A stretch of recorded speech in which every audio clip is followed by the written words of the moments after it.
Messieurs, dames, Tanguy Koki.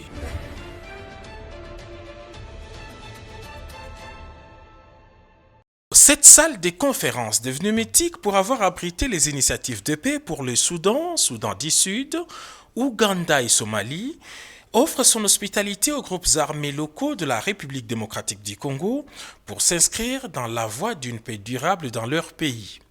L'équipe présidentielle conduite par le mandataire spécial, Prof Serge Tshibangu, les observateurs du Rwanda, Ouganda, Burundi, des Nations Unies, de la CIRGL et la facilitation kenyane s'emploient à faire appliquer la résolution pacifique prise par les 5 chefs d'État de la communauté d'Afrique de l'Est avant de passer à une reddition coercitive. Les représentants des groupes M23 Runiga, UCL Kijangala, Raia Mutomboki, Twirwaneho Makanika, Twirwaneho Android, Ngumino Coalition FPDC et UPSP se disent très favorables à l'initiative prise par le président de la République, Félix Antoine Tshisekedi Tshilombo.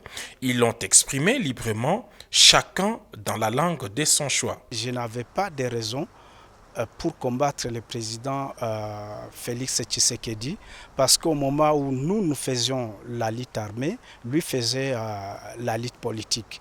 Et maintenant qu'il a pris la tête du pays et qu'il veut la paix, le retour de la paix et reconstruire le pays, nous sommes prêts à le soutenir. Chaque chose a son temps. Je considère que c'est le temps de faire la paix. Nous saisissons cette occasion, nous saluons cette occasion, et surtout que notre pays venait d'entrer dans la communauté de l'Afrique de l'Est par l'initiative de son Excellence Monsieur le Président de la République. Il faut que la RDC puisse avoir la paix, il faut que tous les fils du pays rentrent au pays et que nous puissions reconstruire le pays. Nous remercions le président de la République, chef de l'État, son Excellence Félix Antoine Tshisekedi Tshilombo, pour prendre l'initiative depuis qu'il a arrivé au pouvoir. Il a fait son cheval de bataille qui est la pacification de l'Est de la RDC. Alors, nous, les groupes armés Maï qui occupent dans ce coin, nous sommes vraiment très satisfaits et accompagnons cette vision du chef de l'État, surtout les programmes qu'il a mis en place du PDDRCS, qui va s'en charger à l'encadrement de tous les combattants. Vraiment, c'est une bonne chose que nous sommes prêts et encouragés. Donc, nous sommes déterminés à accompagner cette vision-là du chef de l'État. Nous nous louons d'abord à l'initiative du chef de l'État, mais notre attente est que les chefs de l'État prennent ses responsabilités comme il faut, parce que nous avons pris les armes pour protéger notre pays contre les agressions. Parce qu'il y a tas des agressions, il y a tas des étrangers qui viennent dans notre pays agresser notre pays. Napenda kupana message kwa wakongomani wote kama tunapasha ikara pamoja juu ya kutafuta amani, paske amani hatutaitafutiwa na wengine nchi isipokuwa wakati sisi peke tutasikia kama ni ya muhimu. En tout cas, epesi biso somo mingi ndenge tozo betama tozo bomama neti banyama. En tout cas, moto moko azokanisa kolobela biso eloko moko te. Milolo nyonso to beta na gouvernement eyano ezate eloko moko baza usalela biso te. Na maeto ko kotana awa eza pamba te pona makambo ya ba groupe armé, mais esengeli ba congolais baye ba ete na Sud Kivu problème eza les groupes armés te, mais aussi le problème politique et judiciaire. En tout cas, tobeti mololo na tandi maboko liboso ya chef de l'État, son Excellence Félix Antoine Tshisekedi Tshilombo, asale la biso manso, aya nula biso pote tozwa biso pe elikia, tozala nete bandeko mususu bo ba Congolais bo bazana sembo. Tumekuja kwa mkutano huyu, wametuitisha ili tuje hapa tutafute amani kwa nchi yetu. Na sio ya mara kwanza, hii mikutano tumetembea mara nyingi huko kwetu Kongo, tukitafuta gisi amani patikane kwetu. Na tumeongea zaidi na government yetu ya Kongo, lakini hatukufikia kwa lengo la kupata amani hiyo. Na tumekuja huku Kenya, huenda tunaweza tukapata bahati ya kupata amani hiyo. Kitu ambacho tutalomba government yetu, tunasi government yetu itie nguvu, tuangalie kama tutapata amani kwetu. Plusieurs autres chefs de guerre du Nord Kivu et de l'Ituri attendent d'être transportés à Nairobi depuis leur point de ralliement à Goma. Pour le groupe réfractaire à ces processus, le sommet de Nairobi s'est engagé à déployer la force militaire conjointe.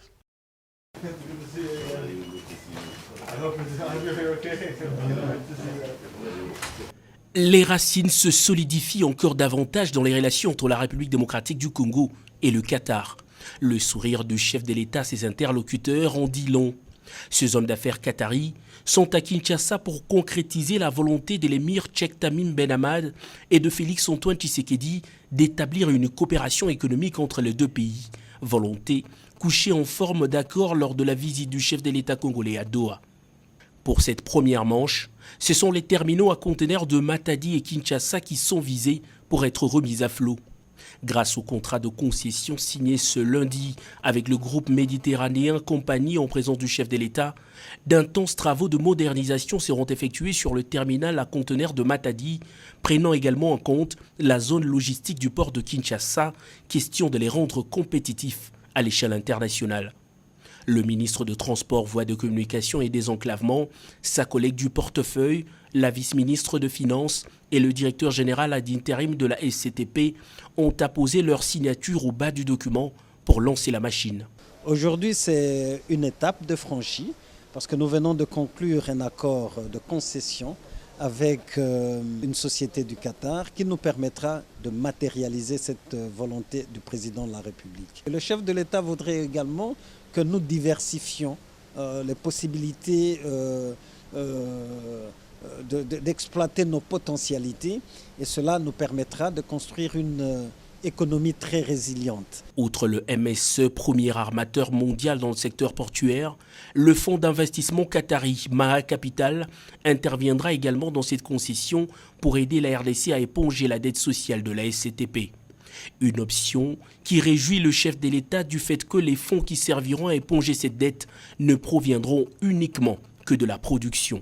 Le règlement de la dette sociale va nous permettre aussi d'assainir le passif social, les effectifs pléthoriques du personnel, tout en essayant de donner un coup de pouce à la réhabilitation et aussi au rajeunissement du personnel de la SCTP. C'est un pari, nous espérons fortement avec la grâce des dieux que nous allons relever. Le rapprochement économique entre la RDC et le Qatar est loin, très loin de se limiter au secteur de transport. Le président de la République, Félix Antoine Tshisekedi, a annoncé séance tenante la volonté de Doha de faire partir du projet à venir avec la Zambie destiné à développer une chaîne de valeur dans le secteur minier congolais.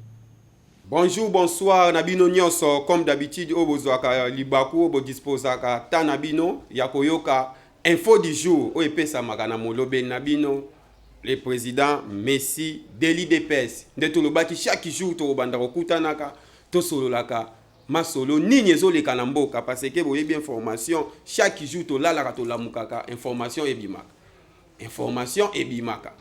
Il faut que vous nini et bimi pour Congolais, oyo vraiment za vrai Congolais de père et de mère de Tobengaka. Il faut que nini eleki na mboka na ngai eleki na mboka na ngai. Webi mboka na biso makambu ezanga kate makambu ezanga kate le loto kolobela moi ba point oyo to préparaki bino na ordre na biso to kolobela nani ateka 2 millions d'hectares. 2 millions d'hectares. Tifatia kindara libanda zo sala discours to na 80 millions d'hectares njoka to chikaka na 78 millions. Donc 2 millions bateka ngo déjà ba nani bateka ngo. Pe na miniti oyo 2 millions d'hectares ngo eza wapi. Wana to kolobela ngo to kolobela pe na politique ya président Félix Tshisekedi oyo ya mettre en place. Politique ni ngo a mettre en place pour na koboya infiltration. To kolobela ngo pe to kolobela troisième point na biso etali domaine sécuritaire. Oyebi mboka po ekende liboso il faut sécurité za malamu. Jamais ko dame badi kunoka ubi donc ino tika na badi fufu mekomi na kuya madesu. Donc il faut sécurité ezala kitoko yango nde tokobeta na point na biso ya suka.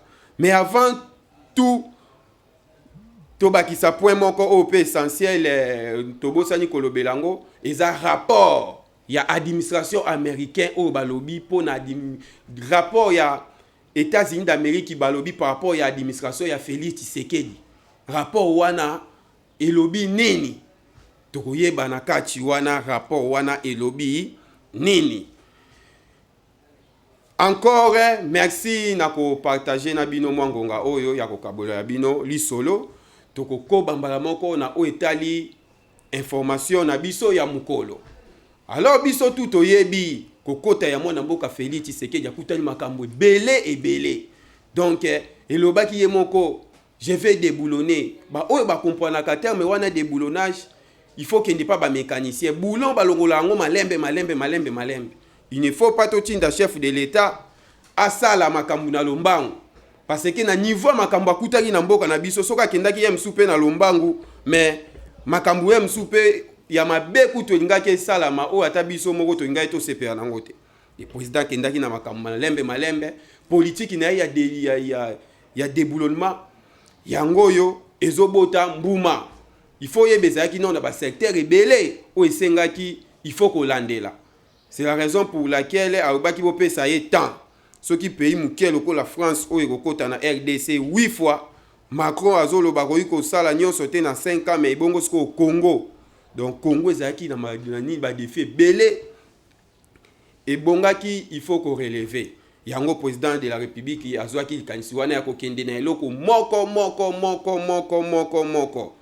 Parce que soko tuningai facha kutaki réserve ya mbongo combien na banque na webso facha kutaki 800 millions mais na minute eza combien za 4 milliards pour akoma na 4 milliards azwaki temps ya koyeba Congo normalement kotisaka combien pourquoi mbongo wana ibanda ko bénéficier te na trésor public ba fui yango wana lelo na kosala traçabilité ya mbongo tokomo mona bambuma nango ba fonctionnaire ba komi ko bakisela bango ba salaire ba 30% ezomata juillet 45% toyebite moko kuta aserisi ngalobi abi mais aliko Félix o abandi soka sali 18 ya Kabila to ba memande saki ya mbongo na mbadi boye mwana yako changa kata c'est bo comprendre tant to banda ko loba bo anda ko bukanisa okola tozoloba po na biso mais yo zui 30% msunga na zui yango te mesengo nange ezali yo osepela ndenge moko esengwa congolais nyonso ezalaka mboka na ezala kimia eza na bandeko ya biso ba diaspora mususu wa benganga lobi président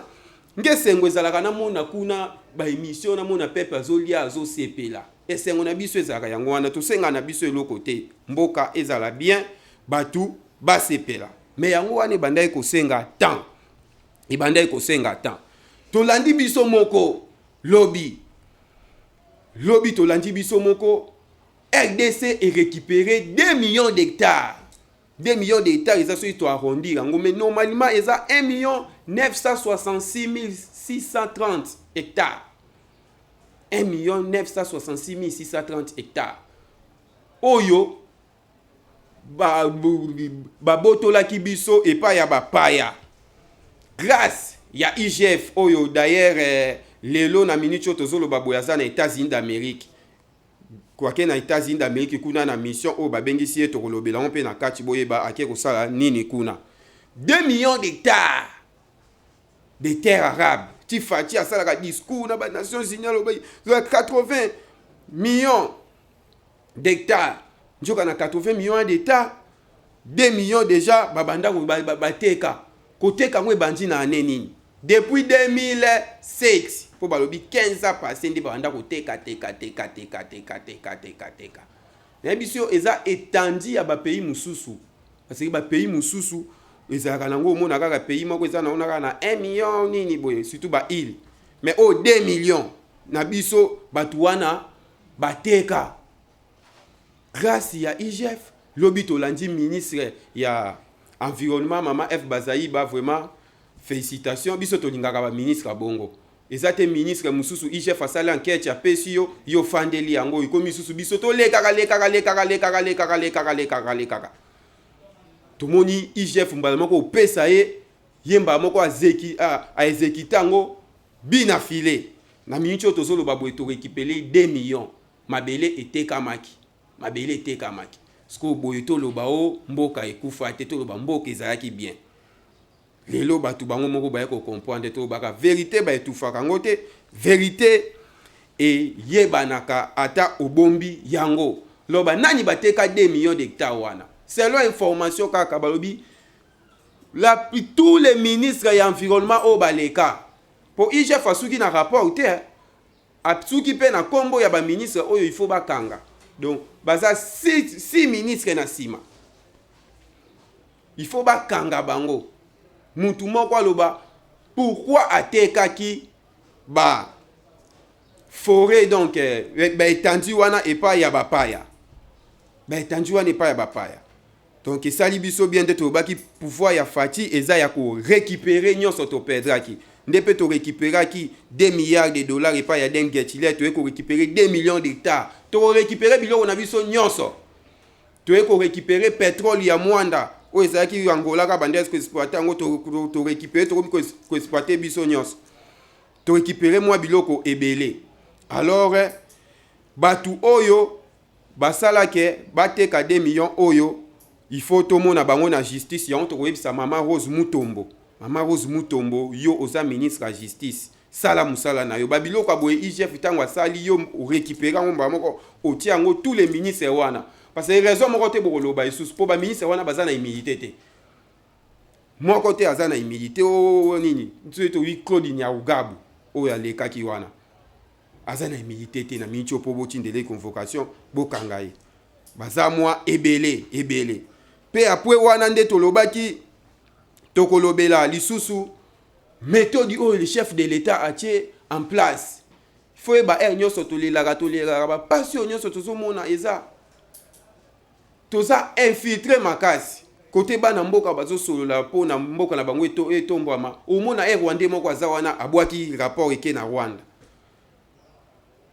Comment un pays lokola RDC tozanga ba carte d'identité omona ba pays mususu ya mike kutu bazanga ba carte d'identité donc 22 ans après lobby toye kolanda ONIP ici office national ya identité ya population pour la identification ya ba population a pesi déjà fait vert a binde zaboye tous les Congolais balongoli moko te batangi ya biso awana diaspora tozozwa carte d'identité wana ekozala na des informations mususu ekozala visible mususu ekozala na électronique donc carte d'identité biométrique carte d'identité wana po Fati aboya atemi ya makambo ya tribalisme na carte d'identité wana contrairement na ba carte d'électeur awa balongoli makambo ya ba province donc des aboy to ko makala lokola ka na France yo za nani français yo nani français yo nani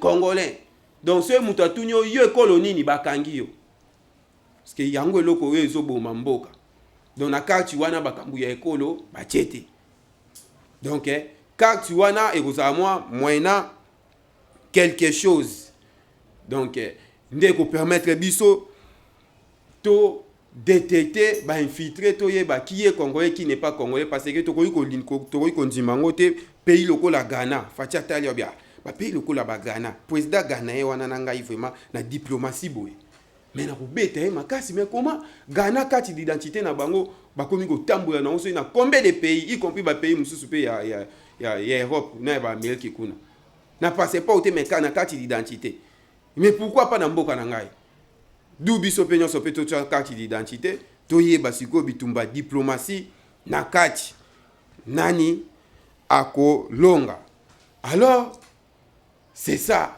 au moni pays na biso ezai mona makambo ebele na o etali infiltration bon malheur tozomona nango lelo eza infiltration makasi na niveau ya armée d'ailleurs tolobaki lobby enquête esalamaki na kingakati bino moko bombolandaki plusieurs arrestations mais la plupart baza ba étrangers balongo wana bakena na kankokolo plusieurs arrestations ya batuchi rwandais wana niveau ya armée basukaka na niveau ya armée te baza ti na niveau ya ba administration publique ya l'état bino moko bomonaki na ba douane to Rugiza azalaka numéro 1 ya DGDA Rugiza mutu asimbi douane numéro 1 ya DGDA. Tant que un étranger déjà place wana, bon moi à favoriser bâtiment ya catégorie moko. C'est la raison pour laquelle tant que Fatia continue à pouvoir avec okutaka na domaine ya DGDA, bato ebele ba futaka taxe té. Donc conteneur ekoyaka na aéroport ya na port ya Boma. Général moko Libana bengi kaka un général. Pas accueilli sans conteneur ekiti ata un fois ekoti na compte ya l'état té. Tel un niveau qui me téma mabe. Imaginez-vous un pays le rôle la RDC na époque où na bango ekoti saka 250 millions chaque année. Mais Fati na un mois azo battre ba record. Ba obi record moko ezo ya kalate M sous to battre record ya un mois 1 milliard. Mais bango bande osala une année 250 millions. Tala niveau ya kimoyibi. Dozo mona kimoyibi ya welobaki Fati yemo tango azaka na Beni. Mukolo akendaka na Beni ya salaka je pense une semaine bakota est wana là devant ba caméra bi niveau kimoyibi na kuti na mboka oyo. Loko eko meilleure compétition. Du coup, qui mouyibe comment qui a compétition. Donc, on vraiment soka yibi 2100 millions au msuso bia na battre record na yiba 200 millions. Parce que l'autorité morale na baonda message ça bango mabe. Politique ezaka so mutu ayibi il faut ba sanctionner. Yezaka ki so mutu ayibi azui ya matisi e grade. Bino moko bomona ba boshab. Tango azaka na Assemblée nationale. Détourner mes salami. Boze là-bas kanga boshap mais botala boye ba nommé ya comme ministre intérieur talande zalaka bongo mais awa makambo échanger komi oyibi mukamate iloko nde ezobangisa bandeko na biso yango wana omoni un pays pour développer investisseur sérieux pour aya na mboka eloko liboso atalaka nanu lutte contre la corruption wana eloko liboso o batala. C'est la raison où n'importe Kabila investisseur sérieux mokota bandai koya à part indien libanais na ba chinois so ibatondi batwana batondi na mboka na bino ibake boko développer te chinois ye moko azo steka matembele ye moko azo sala nyonso bande ona biso bazana limité wana o bando se pas basa pas ba indien na ba chinois ba obete la bino. Donc mususu kutu est-ce que un investisseur akoyi koya na conteneur un investisseur sérieux père moko atinde nga vidéo lobi abi président Messi lobela bakangi ba indien na frontière ya biso na Zambie bazo baokota na kati ya conteneur. Sko mutu abongo azoya na kati ya conteneur. Sko akoma na kati na kota ngo azokoma. Yo kanisa yepo na bien na yo. Yango moni pays pour développer ba investisseur sérieux il faut bazala. Yango botika Fatia voyager na ye, botika ya voyager na ye. Ba fui na ye yango wana. Grâce ya transparence na ye na oetali puis gestion financière à l'état au moni IGF na minute tozolo baba bengisi na États-Unis d'ailleurs lelo IGF aza devant ba investisseur américain pas n'importe quel investisseur ba investisseur américain ya haut niveau bazo ya ko investir na ba zone économie ngelo bani Fati ya créer ki ba zone économie. Donc pour na développement ya province moko na moko biso na Kinshasa awa toza na zone économie na biso eza na maluku ba benga ngo zone spéciale eza na maluku ya omoni entreprise tout ezo ya makasi ba otinda ngo na maluku ba américain tango ba na Pepsi ba tindi ba na maluku. Donc ba province msupe baza bongo sko ba américain wana bazkoya ba bengi IGF ndio au garantie bango parce que yende mutu batie ki ye en tête ya opération kanga moyibi. Donc mutu oyo waza donc mieux sécurisé à part chef de l'état nga na osenga ezala IGF Gilles Lingeti parce que yende balukaka ye makasi parce que yende ayeko bimisela bango kibuzoba na bango na poisa lelo to eko yeba ke njoka tozalaka na 133 000 fictifs na fonction publique grâce à IGF lelo to eko yeba ke médecins au moins 6 000 bazaki na ba mécanisé mais 5 000 ba mécanisé bango sous l'air ya Fati béton biloko wana IGF le to ekoyeba ke 2 millions d'hectares bayiba biso grâce à IGF. Donc mutu wana na kosenga na chef de l'état vraiment sécurité na ezala makasi pour batu ya Kabila oyo na yo to baisi ndambu ya Lamuka. Pourquoi Lamuka? Parce que bolongola bango te tango to tchaka na 18 ans ya Kabila bomimboka na kati ya 18 ans bato Lamuka pe bazali na kati muzito a participer na 18 ans ye pe aza na part na ye ya koboma Moïse Katumbi ye pas na part na ya roboma. Floribert Chebeya na Fidel Bazana baboma bango moment où Muzito azala premier ministre wana bon to bosana te. Lelo Katanga wana ezaki persuagé kamine kufi tango afeisi ya Moïse gouverneur akria babiloko na ye to kuna MK mining Moïse mining MZK mining. Alors Fatia kozongisa babiloko nyonso. Miba yango wana ba matériel et koti po ezongela miba malgré miba petoke na on a même politique auto sali den getile. La plupart côté diamé zalaki na miba yango Kabila teka. Nde to récupérer de bazamba, to récupérer pe miba wana mobimba. To récupérer miba mobimba parce que en opération to récupérer nyonso oyo babotola. Nyonso o babotola. Nde to récupérer pe na zamba na ka na domaine sécurité to récupérer na une grande étendue to lobaki yango bien 730 km to récupérer yango o ezaki occupé na ba ADF na minute ezala maboko na biso. D'ailleurs général Muonzi Kainerugaba mwana ya Museveni alobi to ba récupérer pe place mususu après 26 ans ezaki occupé toujours na ba rebelle. Donc eloko wana c'est normal ndeko na biso Kagame abe la vertige mais to ebisie wana eza ebandeli. Mais tu ko comprendre eloko mususu ko solo la le kaka bayoki kaka o réunion moko na Nairobi entre Fatia ko solo na ba groupe rebelle. Palpite koti ba ene intoxication oh ayeboy na kota la muka basiliki la muka wana total rabango na misumi ne parce que bango bato liboso balobaka ba créer insécurité pour ba investisseur ba yate. Pourquoi tozo kufa na ba rebelle mais to ka ba rebelle yango bozaka soutenir na banani mais bango bazui panique c'est que ba yebi pourquoi balingi te ba rebelle wana baloba poelele lobi na landi chef de délégation ya M23 o yazana na Nairobi kuna parce que Fatia tiki na minute batu baza kuna na Nairobi tikali ba délégation presque ba chef de l'état nyoso bazongaki Fatia za awa si tout va bien son prévu aozalelo na Lubumbashi na Katanga na oetali campagne ya cohabitation pacifique entre biso na biso bana mboka. Tous les chefs au bakende kuna bazongi me batikaki ba délégation na biso il na bango neti ya biso awa délégation ezo kamba maipa ya Serge Chibangu azaye moko na Claude Balanki yaza coordonnateur ya mécanisme ya suivi ya accord cadre ya Addis Abeba.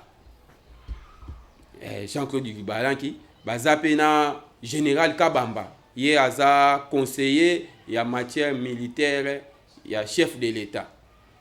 Donc bango 3 personnes baza kuna parce qu'on a kota M23 leader na bango nde eza Bishop